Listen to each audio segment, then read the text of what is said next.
What up, though? Y'all know what it is.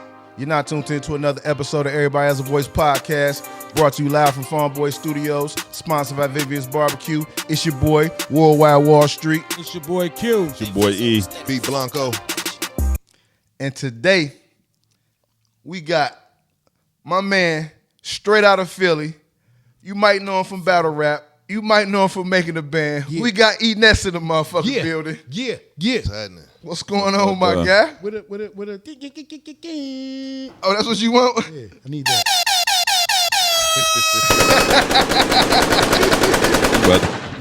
Yeah, for sure. Shout out to everybody has a voice, man. Appreciate it. We out here to D-Town. Philly in the building, man. Philly in the building, 215. Shout out to Get Your Weight Up Twine. Hell yeah. In the building. More time to brotherly love. Milltown. Man, Motor City. Growing up in Philly, man, you know, y'all got a lot of rappers, man. Philly a rich rap city, you know what I'm saying? How did that shape your style, man, and your mentality growing up in Philly? It's real competitive. Back in my day, you was either playing basketball, you was selling drugs, or both, or you was rapping. I started off in the early 80s, breakdancing.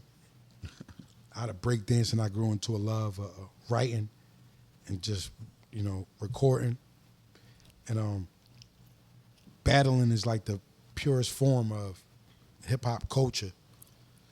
So the best way to, you know what I mean, get your confidence up is to go against another rapper. And that's kind of like the climate in Philly. It was always a battle-induced thing. We wasn't kind of like the commercial guys. We was always the guys in the trenches and the battle rappers and the guys like the have-nots and the rags to riches story, because Good street rapper. yeah, that type of element. So it's like crabs in a barrel. So Right. it's really like a competitive city because you really want to make a name for yourself. And the best way to make a name for yourself is to go at somebody else that got a reputation in another neighborhood for rapping. Right. So that's kind of where it came from, going from neighborhood to neighborhood. And then when you get incarcerated, it just up it. Because you're in the yard with different people from different cities and states and counties. And like you might be in there with somebody from Pittsburgh, Chester, Westchester, New York, Delaware. So being in the streets of Philly, rapping and battling, that gave my name up. And then going to jail, catching my first charge and battle rapping in Philly. At an early age. At an early age, this is where I got my name. Somebody actually gave me that name. So you started off battle rapping first, then, huh? Yeah, battle rapping first, and then growing up in the projects, I met Black Key. He was older than me. He's also a Scorpio. I was born November 10th, 1977. I'll be 48 this year. No doubt. Yeah, so I came through the era with breakdancing, from breakdancing to the Afrocentric Ku Klux, what was X-Clan? X-Clan. Then Yeah, that the urban Wu-Tang rap, where everybody was grimy with the boots and half the braids out with half the braids braided. Yeah. Then to the Puff Daddy era materialism, Versace, Yeah. to the swag, to the trap, back to the Griselda, back to the Lil Durk shit. Like I lived through all those eras. So, and I'm a fan of all those eras. Came a long way. Yeah, but my roots started in battle rap. That's why I always kept a seed planted in battle rap, and I still battle rap and active to this day. We had a conversation a little bit before we start recording. Mm-hmm. Gangster rap. A lot of people can probably jump down my throat when I say this, pause. Mm-hmm. But gangster rap kind of started from a Philly artist, if you really, really get technical. Yeah. Depending on who you talking to, a lot of people put claims on gangster rap, but Schoolie D was one of the more recognized people. Yeah. That was kind of like had that content. I'm an old head, and I think that I've been a hip hop sure. head my whole life. We all think it. And as a You know what I mean? disclaimer, you know, I watch a lot of internet content, so I seen Ice-T speak on this. Like they really got the idea from 6 a.m. from PSK, Parkside Killer from Schoolie D. Yeah. 6 a.m. What that spawn? Boys in the Hood from Eazy-E. So it's like we the godfather or grandfather of gangster rap. when you watch Everybody Got a Voice, man, you gonna get a little bit of history, man. We be schooling you niggas, man. You know what I'm saying? That was Depending really who you talking to, you know. that was T first solo. That was his breakout record. Yeah, that was 6 his in the breakout morning. record, 6 in the morning. Police at my door. Police at my door. Ran to Adidas. But it's a different rendition. It's only a LA rendition of Schoolie But he from the PSK. East Coast. Ice-T originally from coming back this way. Nah. Ice-T? No, He was not born. Ice-T. He was born. Ice-T originally from New Jersey, I think. Yeah, he born in Yeah. New Jersey Yeah, and moved to Ice-T originally California. from New Yeah, Jersey. I didn't know that. Yeah, I ain't know that. yeah. Yeah, Ice-T originally You from look New it up. Jersey. He was born in. I the East always thought Ice-T was from the West Coast because Coast. No, he went out there when he was young. I was a kid going to the movies watching the Breaking 2, Electric Boogaloo. Yeah. He like, he like 65 though. Don't forget that. He Ice-T was old. in there rapping back then. And I was a child. I mean, I was like 6'7". Man, I seen old videos. He with Madonna back in the day. 6'7". Ice-T was rapping back when I was a child. I wasn't The even a teen Syndicate. The yet. Syndicate was the group. So in my eyes, I always resonated as Ice-T as being from the West Coast. Yeah, he was probably just born on the East. He He was wouldn't born even on stay the there East. long, though. No, remember on this documentary, he said his mom and daddy stayed with his aunt. Okay. Okay. So man, I see that. back to the music a little bit, man. You know, you come up in the ranks of battling. You know what I'm saying? So who was some of the first battles you remember somebody battling? You know what I mean? Cassidy versus Freeway. It was a tape going around. It was over. Classic. It was just a tape going around. It was on VHS. Over. Classic. And he was lucky enough to get the tape and see it. Cassidy melted, dude. It was Sting and Legend. No, You no said it shout was out to Freeway. VHS going around? VHS. Damn. Philly always had her. VHS tape. Yeah. Philly got always all. have. They were just Philly talking about rappers that. out They there. were just Yeah, talking about yeah, that story that always Jay hard came to as Cassidy like, I got somebody for you, and called Freeway. Cassidy was cool with TD. I think that's Swizz Pop. And when Swizz got with him, when Cassidy got with Swizz, the whole Rough Rider, their whole thing was battle. Yeah, because Kiss and them battle rap. No, you don't understand. It was battle. Everything. Niggas would come in there and fist fight battling. Niggas would come in there and fight dogs, and niggas would come in and battle rap. Like You a couldn't- fight club? You couldn't come in Rough Riders and not go against somebody. Whatever shit you was popping. Yeah, you ain't seen the story. Wise and them was taking them to battle Mace. You before they couldn't was- come up there and not get into an altercation with somebody calling you out on something. So that's how we got the infamous Hot 9-7 Freeway versus Cassidy. Because Freeway and them was on the radio popping shit on Hot 9-7. Swizz and Cassidy was in the studio. Yeah. And niggas was like on their shit, saying they was the best in the game. Swizz called up there and said, we betting whatever, come to the studio. Jay. That's how Cassidy ended up betting, That, battling that, Freeway. that nigga Freeway said, hold a minute, put a Beat on. They said Jay was talking shit to Cassidy before. Both of them they my started. brothers, but it was supposed to be And Free Cassidy my versus man, I Beans. fuck with I fuck Freeway, with supposed to be dog. Cassidy Shout out versus to Beans. Freeway, bro. Cassidy wouldn't have made it with Beans, man. Shit, it'd have been a hard I part. don't- Old Beans- Cassidy. Beans No. one of my Old favorite Cassidy? rappers, Listen, bro. man. I don't Beans. know. Old Cassidy, that'd have been a good one Hey, though. listen, Which y'all know Made what it I'm with talking them. about right there. Beans I don't one of think my so either, favorite yo. rappers, No. bro, but I don't think so know, either, bro. yo. Battle went back then. Yeah, that young nigga was I coming, don't baby. know, boy. I don't give No, a shit. definitely Beans. Yeah, he would have stood his own. Cass would have Beans- stood in the ring Beans was like, I always with wondered- more than a puncher's chin. I always wondered how Beans- would it have went with Beans and Cass. And Cass goes so How you hard. think it would have went, nigga? Beans would have beat him up. No, Broad Street Bully style, I nigga. think Dog would have stood in the ring. You just love Beans. I love Beans. I love bro. Beans too, but Cassidy But goes Cassidy, so bro, hard, I bro. ain't taking away from Hey, what Ness. he was, dog. Let me ask you this: while we on Beans, what you think about Beans with this AI voice, yo? I think if anybody should use it, it should be Beans. And I got one of the last recorded tracks with Beans before he lost his voice. Yeah. It's actually on my first album, E-Ness and Friends Part 2. Since my resurgence from the freestyle on Instagram social media wave, that's my first project, E-Ness and Friends Part 2. It's called E-Ness. It's called I Am Legend, E-Ness first on Beanie Siegel. And he dropped way more bars than I did. And that's, everybody think it's an AI voice, but it's not. It's really his actual voice before he went to jail and lost his lung. Yeah. Oh, I never knew he lost a lung. Yeah, that's that's how why his it's voice went. Yep. Yep. So Yeah, but I think that was like a perfect answer, man. Because if anybody should be allowed to use the AI shit, it should be yeah, Beans, man. it should be Beans. Yeah. It's mad. Like that's my guy when it I was comes to mad music. it wasn't You know around what when I'm saying? DOC was around. That's- but DOC I was just one of my thinking favorites. that. Shit out my- I was just thinking that. I was just about to say the same. Yo, was shit, you dog. Formula, dog. Doc was one of the hardest. If that shit would have been out back then, he would have been huge. Fire. Do y'all remember the song, The Grand Finale? You motherfucking right. Oh, He yeah. gave Cube the You flux motherfucking on right. it, didn't he? Hell Gave yeah. Cube the Yeah. flux fuck on with there, and I DOC. thought Cube was the code. It was only right when it came out that he was like penning a lot of shit. You wrote some of that Chronic. So he got his just due. You know, He basically wrote the Chronic, him and Snoop. Yeah, Doc was awesome, bro. Hell yeah. He wrote We Want Easy Dog, for a change. if this internet would have been out, For a bro, change. 30 years Jay ago, Gamma wrote. the world would Just a be song much blew up. I think we would have went Who platinum was that? with the internet. We ain't had an internet back then. Oh yeah. Every season they kept getting it right. We was the first season, then Danny Kane was the second installment, and then Day 26 was the third installment. And every season they got better and better, and they sold more and more.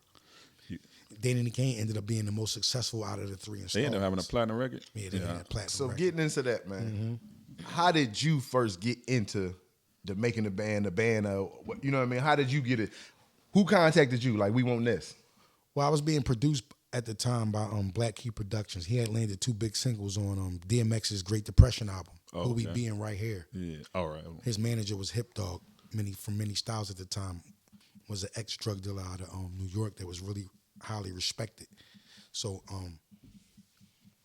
Hip Dog was like the elder back then. So his peers is Mary J. You know, Mary J is the sole proprietor of the Locks Getting. Yeah, out of Yonkers. So it was that whole, I was introduced to the game to that whole family. Oh yeah. Hip Dog, Many Styles, The Locks, Mary J. So I would go up there and battle with J Hood right on Jada Kissing them block.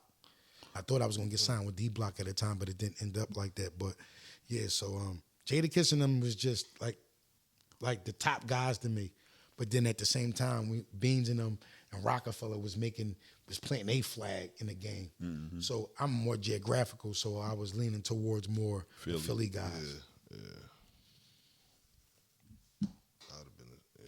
So Man, you'd have been nice with them. you get with Puff. I mean, how you know what I mean? I'm saying, how did you get with Puff and make it? You know what I mean? Well, I was working with Black Key, and we was kind of moonlighting with Timbaland. Timbaland had signed Miss J from Philly at the time. Miss J was managed by I remember a that. guy from my hood named Man, and that was his manager. And I was introduced to Timbaland through Man, through Miss J, and then I went up to Freestyle while Miss J was promoting one of her records from off her album, and I made contact. I exchanged contact with the program director. He was impressed by my freestyle. Exchanged contact with the program director, and the radio station that ended up doing the competition was the one that I exchanged the contact with the program director. They the ones who did the competition with making the band. So when the competition came down, I got the first call to come down to audition. Actually auditioned twice. I auditioned the first time at the 5 spot and really didn't get picked. But then when they did it again, I auditioned at the Trocadero, and that's when I was put on a callback list to audition in front of Puff in New York. So it was a show already put together that Yeah. Puff already had. He already picked like most of the members from the group. He actually did the second competition and only picked me when he did the second part of the talent competition.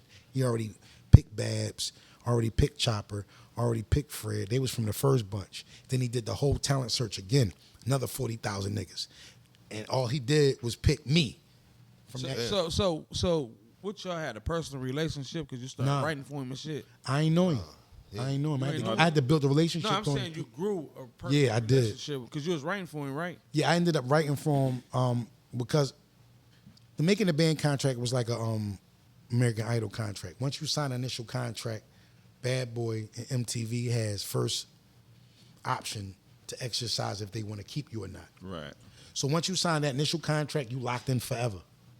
It was actually Puff that looked out and gave me a solo deal after the band I remember situation. I was gonna ask you that, Yeah. bro. Was he a good nigga?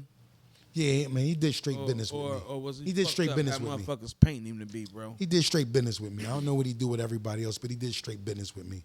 I was locked into a production deal with Black Key, so my situation caused a lot of red tape because I don't know if y'all remember the first season when Babs was battling, when they brought Babs back to the crib and she was battling Mina, and Fred was battling Chopper. Yeah. The beats that was played was my producer's beats. I'm the one that ran up and got the CD, popped the CD in, and that's the beats that we was battling to. And my producer wanted to get compensated for the beats playing on TV. You should. Bad Boy didn't respond in the way that he thought they should.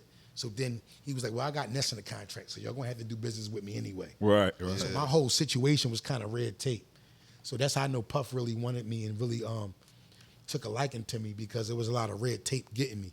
So really, it was a partnership. I was never signed to Bad Boy directly. They did a deal with my production company, and my production company paid me.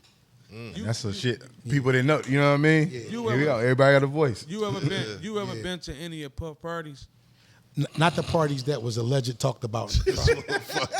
No, I'm No, I know you ain't being funny. I know you ain't being funny. I know you ain't either, but it's just Not the after was party. wild. I mean, It's the but let's address the elephant in the room. Yeah. We all know For what's sure. been going on. Yeah, like I'm dead ass. But let me tell you, as a man, my energy never warranted them even trying me like that. Respectful. like, and where I'm Okay, I going, where I'm going with it is, do you think it was bullshit happening there though? I don't know. I just was never exposed to it, so I can't speak on it. I think it's bullshit, bro. Like the shit they doing to him, I think that shit bullshit, dog. I was never exposed to what they accusing him of or what he allegedly been accused of.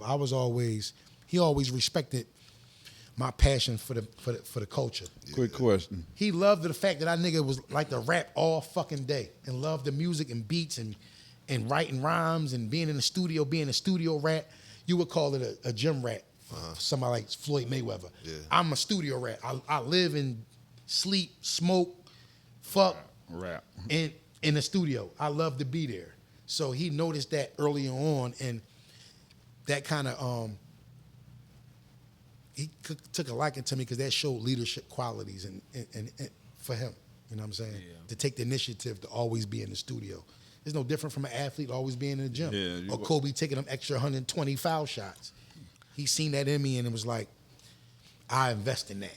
And it's just no different from a corporation. A nigga that put in more hours than a regular nigga. Yeah, Nigga overtime. that clock out when he's Gonna supposed be to the clock out. supervisor, yeah. They the niggas that get bumped up. Pause. It's only a couple motherfuckers, and they ain't even really credible, who really be dissing him, who be coming out doing these interviews, Yeah. saying fucked up shit about him just to try to get the views. One of your old sure. bandmates. Like- Chopper. be No, on Chopper, yeah. Shout out to Chopper. I mean, he just had a different situation with Chopper. He was never legally signed He's underage. because he was underage. So instead of them having to face a minor lawsuit, they just gave him a situation. Oh, that's what happened. That's how he Yeah. got on. I'm wondering like that. Yeah, that's how, you know what I mean? So it was easy for him to get away from it because, So y'all was around when Cassie was around. for sure. Yeah, For okay. sure. I was around when Ryan Leslie first brought her around. Oh yeah, Ryan. He Yeah. got it from Ryan. That's how I was I introduced never to knew him. where that. it come from? Ryan Leslie. That was Yeah, my Ryan man, Ryan Leslie. Leslie. I remember. I used to buy his music. was cold. So to Yeah. answer your question, bro, I never warned the energy respectfully, so they would never expose me to that type of shit because I always kept their mind on beats and rhymes. You're like Ness, he just want to rap and record all day. But when you Yeah. seen this shit on Drink Champs, dog, you can tell like that. Who was he talking to? Fab. When he was talking to Fab and yeah, them? Fab. Yeah, I seen when he that. Talking to Fab and them. Them niggas never been to a party like that neither. And he said we ain't party, whatever the fuck party is. But I ain't understand know that. I ain't understand. Hold on, listen. I'm gonna keep it real. When Fab I ain't seen it, understand that shit either. when I seen it, that it was, let you know that he never been to a party of bullshit. Then, bro. but we don't know what he talking about though. We don't know what he talking about. We don't know what mind state Puff was in at the time. It just sounded zesty. And it did. I'm gonna keep it a bean. We all real Zesty. niggas, right? We all Yeah, grown yeah, men, for right? sure. It For just, sure. it just didn't sound right. It just didn't sound right. Let me ask you this, and I'm asking you this on no funny shit. What's some of the wildest shit you done seen? Like, because I'm sure being around Puff, you was exposed to some shit that you probably could never fathom. You know what I'm saying? So what's some of the wildest shit you seen? And I don't mean I'm no gonna keep it a weird bean. shit. I'm gonna keep it a Flash. bean. Yeah, gangster. On some flash shit. For what's gonna make the views go up, I ain't seen none of that shit. I can't even make no shit up. I can't even. I got an outgoing personality, but I'm really an introvert. I really want people to leave me the fuck alone. I'm that type of nigga that I put on I put on the costume, I put on the chains, I put on the drip. I go do my job. I'm a Kawhi Leonard nigga, really. Yeah. I really go in the house by myself Scorpios do that. and just be by myself and be a hermit. Long time. But like a still, week. from that whole time, I'm just telling you, that shit is really like I know how to turn it on and turn it off. Like I could be a personality, be outgoing, outspoken, and light up the room. And then right after that, hermit. So I don't warrant that energy. They're not gonna pull me. They're not gonna pull me to the wild shit because they already seen in me. They look at you when you're not looking. They already see who is subjugated to being tried already before they even try you. but let me clarify what I'm saying. Let me clarify what they're I'm like, asking you you can't though. try that shit with Ness because Ness Right. gonna blow the lid on the whole shit and we won't have to kill him. So we don't even gonna show him. Right. You know what I'm saying? Right. Yeah, but let me clarify what I'm asking you. I ain't saying like on no weird. So I'm saying like, okay, you a nigga from the hood, right? Yeah. Was in prison. Now you're around Puff.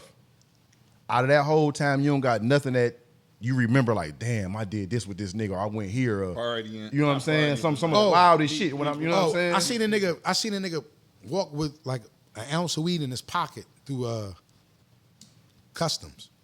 Puff. LaGuardia, yeah. Said in his pocket, it's in his just pocket. regular this, shit. Like this. Yo, you got the weed? I like, yo, Puff, I got the weed from last night.